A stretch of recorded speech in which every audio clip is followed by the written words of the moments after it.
మారిపోతుంది నీ చరిత్ర, మారిపోతుంది నీ ప్రకృతి, మారిపోతుంది నీ వ్యాపారం, మారిపోతుంది నీ కుటుంబం, మారిపోతుంది నీ ఉద్యోగం. ఎక్కడ నవ్వుకున్నారు నిన్ను చూసి, ఎక్కడ అవమానించారు నిన్ను చూసి, ఎక్కడ కురింగిపోయావు, ఎక్కడ అవమానించబడ్డావు, అక్కడ దేవుడు నిన్ను లేపబోతావు. గట్టిగా హల్లెలూయా చెప్పండి. ఈ సంవత్సరం దీవెనకరమైన సంవత్సరం. నువ్వు బాధపడాల్సిన పని లేదు, నువ్వు భయపడాల్సిన పని లేదు.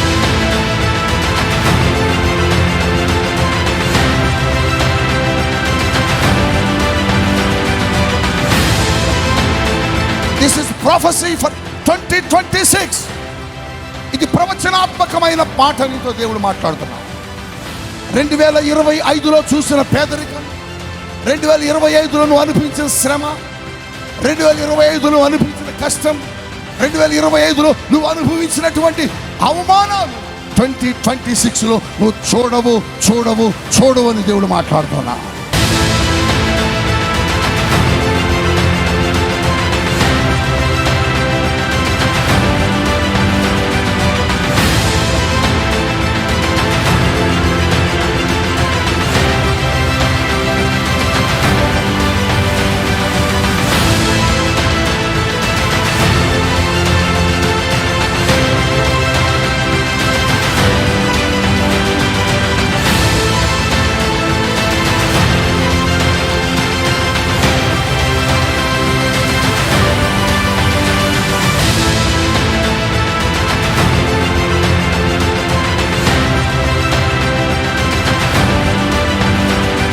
ఇన్ని సంవత్సరాల పోరాటం, ఇన్ని సంవత్సరాల దుఃఖం, ఇన్ని సంవత్సరాల కన్నీళ్ళు ఈ 2026లో అన్నీ కూడా దేవుడంట ఎగిరిపోచేస్తున్నాడు.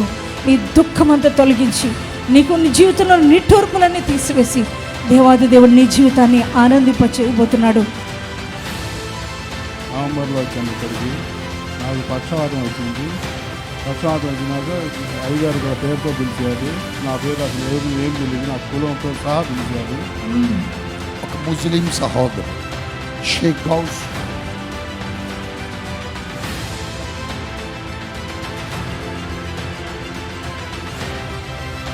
నాకు ఇప్పుడు కాలు చెయ్యి మొత్తం బాగానే ఉంది.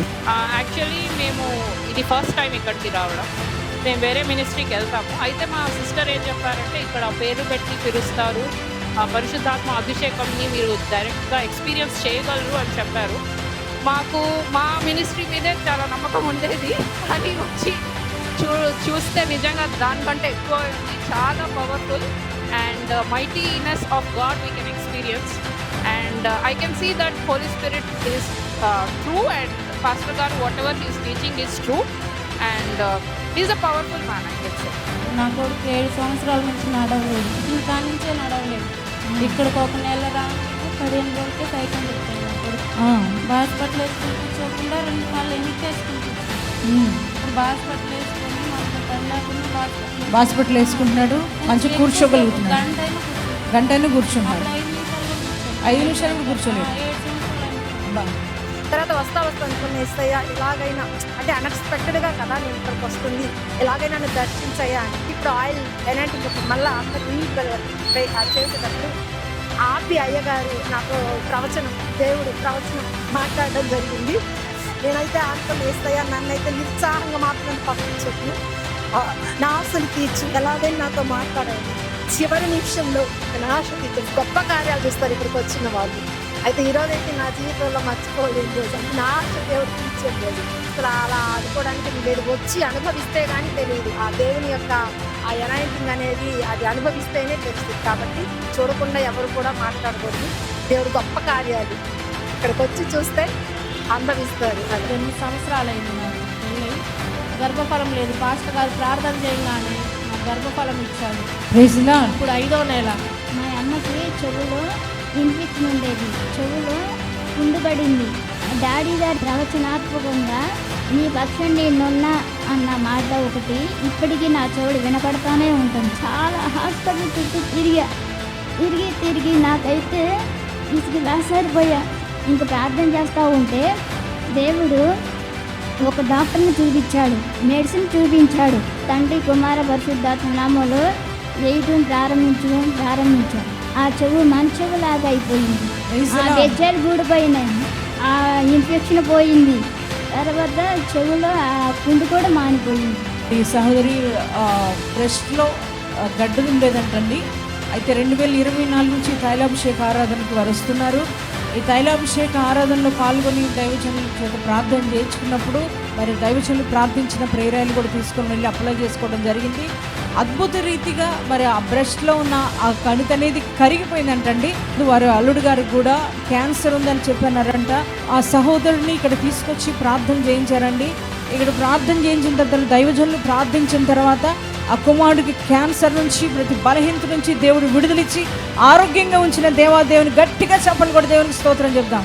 ఫస్ట్ నేను ఇక్కడనే అనుకోలేదు, ఇక్కడికి వచ్చినాక నాకు బాగానే ఉంటుంది. ఏదైనా అనుకున్నాక నాకు జరుగుతుంది. అమ్మగారు ప్లేర్ చేస్తే పేరాయిలు తీసుకెళ్ళి రాసుకున్న తర్వాత నాకు కొంచెం ఒంట్లో బాగుంటుంది. ఇంట్లో కూడా కొంచెం ఇబ్బందులు అనేది లేదు. ఇది పేకేం లేదండి, అంతా నిజమే. కార్యం అయితే దేవుడు చేస్తున్నాడు.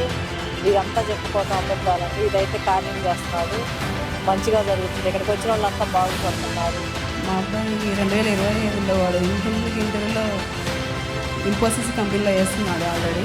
డాడీ చెప్పిన ప్రవచన అనేది రిసీవ్ చేసుకున్నాను కాబట్టి అపాయింట్మెంట్ లెటర్ వచ్చింది. రేపు ఏప్రిల్లో చేరాల 32,000 శాలరీ వచ్చి 1,00,000 రూపాయలు నా కొడుకు ఇప్పుడు.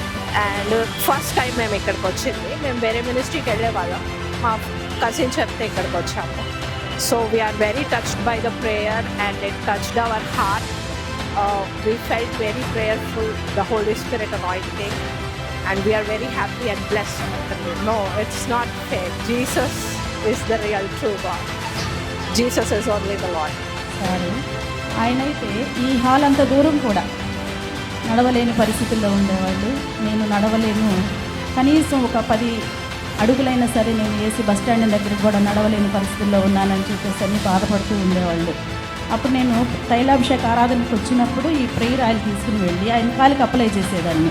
అప్పుడు నేను ఈ కాళ్ళకి ఈ ఆయిల్ అప్లై చేసినప్పుడు ఆటోమేటిక్గా ఆయన ఈ హాల్ అంత దూరం కూడా నడవలేనటువంటి సారు ఉదయం 3 కిలోమీటర్లు, సాయంత్రం 2 కిలోమీటర్లు నడవటం ప్రారంభించారండి. మా నాన్న ఫస్ట్ కాల్ ఇన్ఫెక్షన్ వచ్చింది, కొయ్యాలా, ఆపరేషన్ చేయాలా, ఇన్ఫెక్షన్ వచ్చిందని మోకాల కింద నుంచి అన్నప్పుడు ప్రేయర్ ఆయిల్ తీసుకుపోయి రాసినప్పుడు ఆ ఇన్ఫెక్షన్ అంతా తీసేసి ఆపరేషన్ పని లేకుండా వచ్చింది.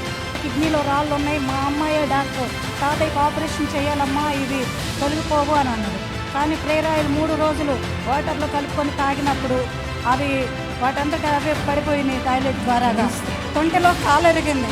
ఆ తొంటిలో కాలు ఎరిగినప్పుడు కూడా అమ్మ నాకు ఆపరేషన్ జరగాల, నువ్వు రానుడు. ప్రేయర్ ఆయిల్ తీసుకుపోయి ఫస్ట్ ఆపరేషన్ అప్పుడు అలా రాసా. అది మంచిగా సెట్ అయిపోయి బాగుంది. మళ్ళీ 5 నెలలకు మోకాల క్రింద ఇరిగింది. ఆపరేషన్ మంచిగా 5వ రోజే సెట్ అయిపోయి 8 రోజు స్టాండ్ కూడా లేకుండా కర్రతో ఆంత నుండి వచ్చింది. నాకు ఒక మహిమ ప్రభావాలతో కూడుకున్నటువంటి విషయంగా ఉంది. ఆ ప్రభువారే వచ్చి మాట్లాడినట్టుంది. నేను పోయిన శుక్రవారం కాదు లైవ్ ఎప్పుడు చూస్తూనే ఉంటాను. మొన్న మీకు దేవుడు అభిషేకం కావాలి, ఆత్మల భారం కావాలి అని అనేటప్పుడు నేను పడిపోయాను.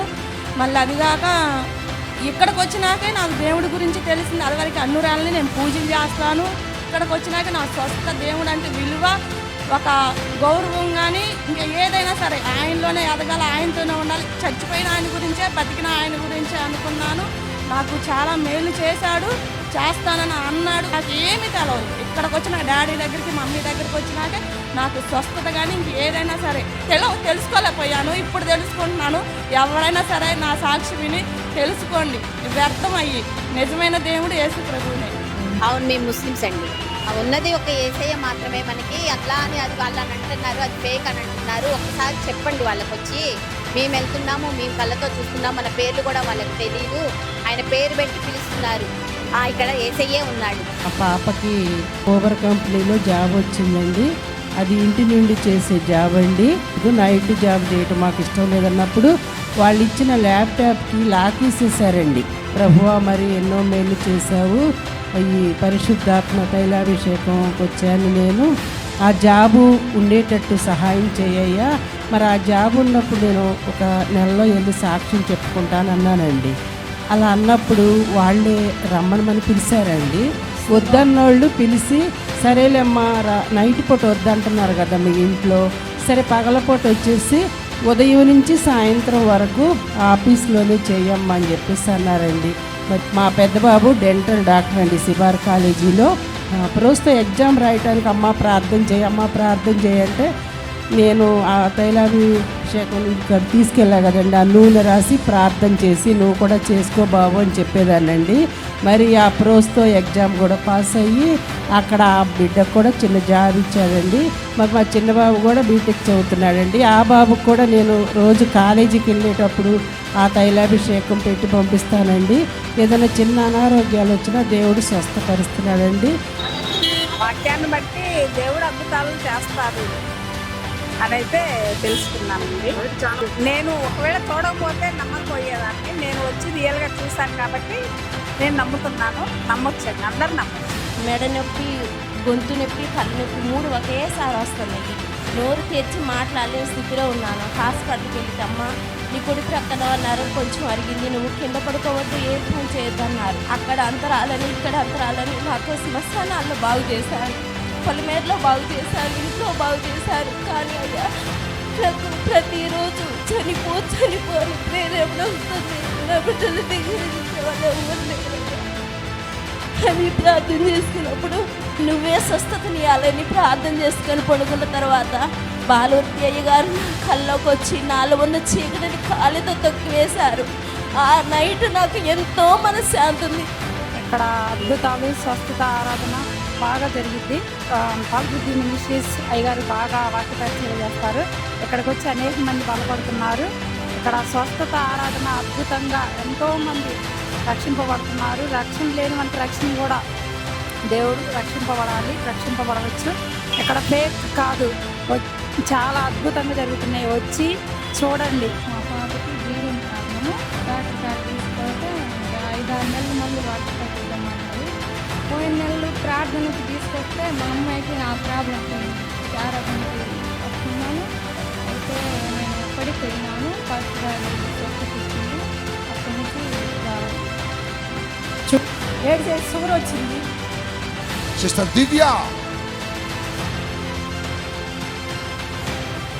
నేను ప్రార్థన చేసుకొని వెళ్ళాను. డాడీ ప్రార్థన చేశాడు, మమ్మీ ప్రార్థన చేసింది. పోయిన నెలలో అన్నం తినతలే చేయించాడు, తిన్నాక చేయించాడు. షుగర్ లేదని వచ్చింది.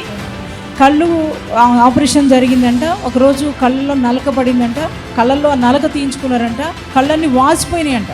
డాక్టర్ చెప్పారంట, నీ కళ్ళు ఇక బాగవు, కళ్ళు కూడా రావిక అని చెప్పి డాక్టర్ చెప్పారంటండి. మరి విశ్వాసంతో సహోదరులు ప్రేయర్లు కూడా అప్లై చేసుకున్నారు. అద్భుత రీతిగా ఆ కళ్ళు వాపులనే తగ్గిపోయి కళ్ళు క్లియర్ అయిపోయినాయి అంటండి.